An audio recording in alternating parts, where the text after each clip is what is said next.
Minneapolis is an extraordinary city. People love living here. When they come, they don't leave more than any other city in the country. It's a good city for most of the people, but we also recognize that Minneapolis isn't the same city for everybody. We often see things at the surface level, but if you dig a little bit below the surface, you'll see that Minneapolis also has some of the greatest disparities in the country. On education, employment, housing, health, you name it. People of color compared to white people have the biggest gap in successful outcomes. The best asset that any society will have is people. If that society doesn't invest in every single person, the society is not going to succeed. And one thing that we really want to get accomplished through the City Accelerator program is to help us have a broader engagement strategy so that we're really tackling these disparities in a more significant way. So what we are doing is taking a deep dive into how we do our engagement. We put together what's called the Blueprint for Equitable Engagement, which is a strategic plan that really lays out how we're going to move forward with our engagement work. We want to move beyond one-way communication with our residents. How do we develop dynamic, interactive systems that allow us to communicate in two ways with our residents? The Blueprint is relatively new, so the City Accelerator program would help us connect us to resources and allow us to see other strategies. Being part of the City Accelerator Cohort group, I think, will give us an opportunity to really test that out and to have the technical support in order to make it the most effective. We do want this place to be a place where people of color can thrive. And that's what I'm after, is making sure everybody in the community is engaged in making us a community for everybody. We're all residents of the city of Minneapolis, but in the end it is culture. We have cultural identity, and when the engagement takes that in consideration, it brings on that aspect of authenticity. Minneapolis has added an access and outreach team which is intended to help engage folks that are underrepresented in their current engagement efforts. Our next question is, what does an engaged community look like for you? Elected officials should have like a mandatory engagement quota. Fund organizing for racial and economic justice. Dollars for neighborhoods for equitable engagement. Minneapolis, 400,000 people. Latinos are easily 10%. It's a growing community.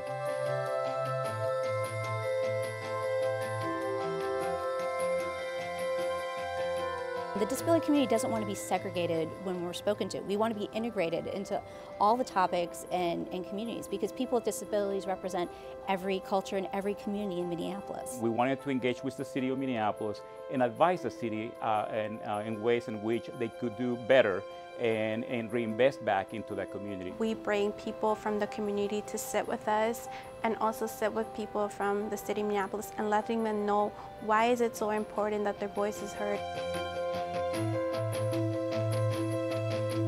If that's possible, we can make a lot of victories here in the city of Minneapolis and around the state. The city of Minneapolis is so enthusiastic about making sure that people can participate in what we do, that we have a lot of places in the city that are doing that work. Historically, we have distrust in those communities, distrust towards the institutions, towards the city, and we need to change that paradigm. The arts do appeal to different audiences, and that's one of the beauties of it. They used creative methods to start a conversation, and they really engaged people about things they care about, in their daily life. And that was different from noticing a meeting and asking people to come to City Hall or Public Service Center. People were showing up at the city's focus groups who hadn't come there before because they felt like the city cared in a different way. So we're very deliberate in connecting to artists, making sure that the artists involved in the program understand those audiences are, in some cases, from those communities. People respond differently, to someone coming up on the street and asking them to draw something or write something on a chalkboard, a question. The tools themselves, by themselves, aren't remarkable. What's remarkable are the relationships that have been created, because that becomes the pathway for our collective future. We here at the city are fortunate to be recipients of a Bloomberg Philanthropies Innovation Team Grant, which is designed to have us take all our data, put it together and determine if we are providing our services equitably around the city. We're really trying to understand how we can use our data better. This is happening through our innovation team. This is also happening through a new analytical system. And that's one of the things I look forward to, if we're fortunate enough to be part of this cohort, is the ability to really marry that work together and make each part of that work more successful. The hope is with the City Accelerator cohort group is what we're trying to do is take these engagement efforts where we've had success and spread that out more comprehensively across the city. We are at a pivotal moment in the city of Minneapolis. Many of the leaders in the city, including myself, were elected to do this work. Eliminating disparities will bring prosperity to the region, not just among people who are newly participating, but among all of us. We're on a wave of change.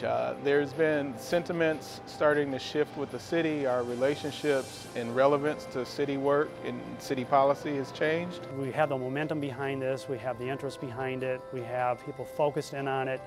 Time now is to act. What I'm excited about the City Accelerator program is that we can learn from other cities. We're going to have to develop something that works well for Minneapolis, but we know that there's great work going on across the country. We want to build off those ideas as well. If we do this right,